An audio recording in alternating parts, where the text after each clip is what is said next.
बिस्मिल्लाहिर्रहमानिर्रहीम अस्सलाम वालेकुम। मैं आपका वीर दोस्त गुलाम मुर्तज़ा, तुसी देख रहे हैं मुर्तज़ा टीवी। मेरे चैनल में सबसक्राइब करो, नाल एक बेल दा बटन भी ओके करो क्योंकि हर वीडियो मेरे वीर दोस्तों लिए जल्दी पहुंच सके। वसीम भाई ने ते राया साहब ने सहीवाल तो आए ने, इन्होंने जो मझ खरीद तो दी है काड़ियों भाई, काड़ियों वसीम भाई काड़ियों आए ने ते राया साहब ने ते काड़ियों इंशाल्लाह इन्हों भाइयों को मझ खरीद तो दी। अल्लाह पाक इन्होंने नसीबा ही करे, मझ की पास कर रहे हैं, चो रहे हैं। वसीम भाई बैठा मझ पसमा रहा मगर कट्टी है ऐ जी मझ है माशाल्लाह। अल्लाह पाक वसीम भाई के नसीबा च करे। तो इंशाल्लाह हीरे जानवर खरीदने लिए मुर्तज़ा चैनल पर लाजमी विजिट करो, कॉल करो। मैं इंशाल्लाह अच्छे व्हाट्सएप से कोई दोस्त व्हाट्सएप से वीडियो मंगाया करे, मैं व्हाट्सएप से ज़्यादा वीडियो सेंड करना अच्छी मैं दी, क्योंकि यूट्यूब से बाद च लाई दी है। क्योंकि अच्छा जानवर किहड़ा होवे यूट्यूब से डिमांड हो जाए तो मालक दूसरा दोस्त मेरे कहते हैं यार डिमांड ही मुर्तज़ा बड़ी हैगी है, इस वजह तो अच्छा जानवर मेरे को आवन दोस्तों को अच्छे जानवर लैके देना। तो माशाल्लाह ए मझ जी वसीम भाई ने खरीदी है, तो इंशाल्लाह पाक अल्लाह पाक इन्होंने नसीबा ही करे। तो माशाल्लाह मझ ताज़ी सूई है, परसों की सूई है जी, परसों सूई है। नाड़वा थन छड़ाउना पा यार, थना का नहीं तुहानू पता लगना। बाद च आपां बच्चे नूं छड्डांगे, रज छड्डांगे। पसम गई मझ पसम गई ते छड्डो बच्चा रज अगे बंद। अस्सलाम वालेकुम चाचू जी। वालेकुम सलाम। और चाचू की हाल चाल? ठीक ठाक। अच्छा चाचू जी मझ पसंद आई? हाँ जी बिल्कुल पसंद है। अच्छा माशाल्लाह। कितों आए चाचू जी? ਅਸੀਂ ਉਕਾੜੇ ਆਏ ਰਨਾਲੇ ਤੋਂ ਆਏ ਹਾਂ। नाले तो आए जी। चाचू जी अपना नाम दसिया जी? ਰਾਜਾ ਅਸ਼ਫਾਕ। राजा साहब ने, मैं राजा साहब करके बुलाना प्यार नाल, अल्लाह पाक इन्होंने नसीबा ही करे।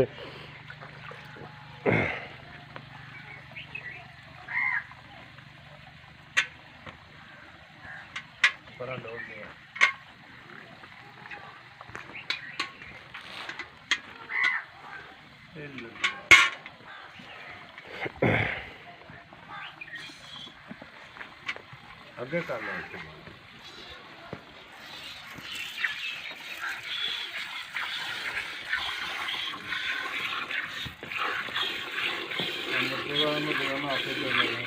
कोई गल नहीं, मैं चाहता ही होंदा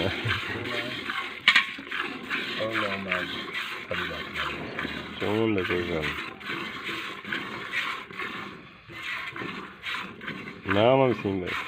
नहीं ठीक है माशाल्लाह। यार अनजान बच्चे चो ही रखना, अनजान जिन्होंने वल नहीं आता। नहीं पोली जी ਤੁਹਾਡੇ ਦਾ ਰਿਵਾਜ ਨਹੀਂ ਨਾ ਹੋਣਾ, ਸਾਡੇ ਤਾਂ ਬਾਲੜੀਆਂ ਵੀ ਚੋ ਲੈਣਾ ਅਸੀਂ। इस सुबह कितने बजे चोई?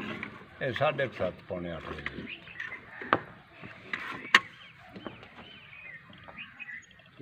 ਅਗਾੜੀ ਜੀ ਅੱਲਾਹ ਪਾਕ ਦੇ ਫਜ਼ਲ ਨਾਲ ਤੁਸੀਂ ਘਰ ਜਾ ਕੇ ਵੀ ਖੁਸ਼ ਹੋਵੋਗੇ। ਇਹ ਬਾਲਟੀ ਜੇ ਨਾ ਨੇੜੇ ਕਰੇ ਗਾੜੀ ਨੂੰ, ਆਖਰ ਦੁੱਧ ਦੇ ਨਾਲ ਹੀ ਗਾੜੀ ਨੇ ਵੀ ਵਧਣਾ। धार मोटी माशाल्लाह। नाले ताजी मझ एक बारी ਇਹਦੇ ਥਾਣੀ ਵੇਖਣੇ ਹੁੰਦੇ ਨੇ ਪੁੱਤਰ। ਜੇਕਰ ਅਸਲ ਪੁੱਛੋ ਅਸੀਂ ਅਮਾਨ ਨਾਲ ਹੀ ਸ਼ੌਕੀ ਇਸ ਗੱਲ ਦੇ ਸਾਂ। ਮੈਂ ਵਿਕੇ 3 ਲੱਖ ਦੀ, ਅਸੀਂ ਸ਼ੌਕੀ ਇਸ ਗੱਲ ਦੇ ਸਾਂ ਵੀ ਜਦੋਂ 24 ਕਿਲੋ ਮੈਂ ਨੇ ਦੁੱਧ ਪੀਤਾ ਨਾ ਅਸਾਂ ਵੇਚਣੀ ਉਦੋਂ। ਇਹ ਮੈਂ ਤੁਹਾਨੂੰ ਹਕੀਕਤੀ ਆਪਦਾ ਜ਼ਿਹਨ ਦੱਸਣਾ जी जी ਇਹ ਤੱਕ ਜਦੋਂ ਪੱਠਾ ਰਲ ਜਾਏ, ਦੁੱਧ ਬੱਚਿਆਂ ਦੇ ਮੁਕੱਦਰਾਂ 'ਚ ਹੋ ਜਾਏ, जी जी ਤੇ ਉਦੋਂ ਅਸੀਂ ਇਹ ਤਾਂ ਨਹੀਂ ਫਿਰ ਕਹਿ ਸਕਦੇ ਵੀ ਅਸੀਂ ਹੁਣ ਅੱਲਾ ਮਾਫ ਕਰੇ ਵੀ ਅੱਲਾ ਦੀ ਕੀਤੀ ਹੋਈ ਮੋੜੀਏ। ਅੱਲਾ ਪਾਕ ਨਸੀਬਾਂ ਹੀ ਕਰੇ। ਬਸ ਬੇਟਾ ਕੱਟੀ ਨਹੀਂ ਛੱਡੀਏ, ਕੱਟੀ ਨਹੀਂ ਛੱਡੀਏ। ਤੁਸੀਂ ਆਪਦੇ ਥਾਣਾ ਦੀ ਸਫਾਈ ਵੇਖ ਲਓ। बस ठीक। ਅੱਲਾ ਪਾਕ ਖੈਰ ਕਰੇ ਜੀ ਇਨਸ਼ਾਅੱਲਾ। ਜੇ ਕੋਈ ਇੰਨਾ ਵੱਲ ਵੀ ਹੁੰਦਾ ਨਾ, इनका रिकॉर्ड है जी मझ का 22 लीटर का, 22 लीटर का चाचा 24 लीटर का रिकॉर्ड है मझ का है। दूसरा सुबह सोई है ਤੇ ਦੁੱਧ ਦਾ ਇਨਸ਼ਾਅੱਲਾ ਤੁਹਾਨੂੰ ਪਤਾ ਦੋਸਤੋ 15 ਦਿਨਾਂ ਵਿੱਚ ਜਾ ਕੇ ਦੁੱਧ ਕਰਦੀ ਮੈਂ। ਇਹਦਾ 25 ਲੀਟਰ ਦਾ ਰਿਕਾਰਡ ਹੈ ਇਸ ਮੱਝ ਦਾ। ਨਹੀਂ ਜੀ ਥੋੜਾ ਛੱਡਿਆ, ਨਹੀਂ ਬਥੇਰਾ ਬਹਰਾਲ ਜੇ ਥੋੜਾ ਵੀ ਹੋਇਆ ਤਾਂ ਹਾਂਜੀ ਵਸੀਮ ਭਾਈ ਪਾਸ ਹੈ। ਬੈਠੇ ਰਹੋ ਬੈਠੇ ਰਹੋ। मेहरबानी मुर्तज़ा भाई शुक्रिया दवास जनाब दी। मझ चंगी लैके दित्ती है, ਸਾਡੇ ਕੋਲ ਲੱਗੇ ਵੀ ਸਾਰੇ ਹੀਰੇ ਹੀ ਨੇ ਜੀ ਅੱਲਾਹ ਨੀਲੀ ਦੀ ਪਾਕ ਬ੍ਰਾਂਡ ਹੀ ਗਈ ਹੈ ਸਾਰੀ ਆਰਫ ਵਾਲੇ ਤੋਂ ਹੀ। ਜੀ ਵਸੀਮ ਭਾਈ ਮੇਰਾ ਖਰੀਦ ਤਕਰੀਬਨ ਕੋਈ 100 ਪਲੱਸ ਨੇ ਮੱਝਾਂ ਮਾਸ਼ਾਅੱਲਾ। ਜੀ ਮਾਸ਼ਾਅੱਲਾ। ਤੇ ਜਿੰਦੇ ਵਿੱਚੋਂ ਕੋਈ 20 ਇੱਕ ਤਾਂ ਮੁਰਤਜ਼ਾ ਟੀਵੀ ਨੇ ਲੈ ਕੇ ਦਿੱਤੀਆਂ ਨੇ ਜੀ। ਜੀ ਜੀ ਅੱਛਾ ਹੁਣ ਵੀ ਵਸੀਮ ਅਸੀਂ ਲੈਣ ਆਏ ਸਾਂ, ਇੱਕ ਲਈ ਨਦੀਮ ਖਰਲ ਕੋਲੋਂ, ਜੀ ਜੀ ਇੱਕ ਬਸ਼ਾਰਤ ਕੋਲੋਂ ਜੀ, ਤੇ 2 ਤੁਸੀਂ ਲੈ ਦਿੱਤੀਆਂ ਜਨਾਬ ਦੀ ਮਿਹਰਬਾਨੀ। ਇਹ ਵਸੀਮ ਭਾਈ ਮੇਰੇ ਬਹੁਤ ਅੱਛੀ ਮੱਝ ਖਰੀਦਦੇ ਨੇ ਤੇ ਕਿੰਨੀਆਂ ਵੀ ਮੱਝਾਂ ਗਈਆਂ ਨੇ।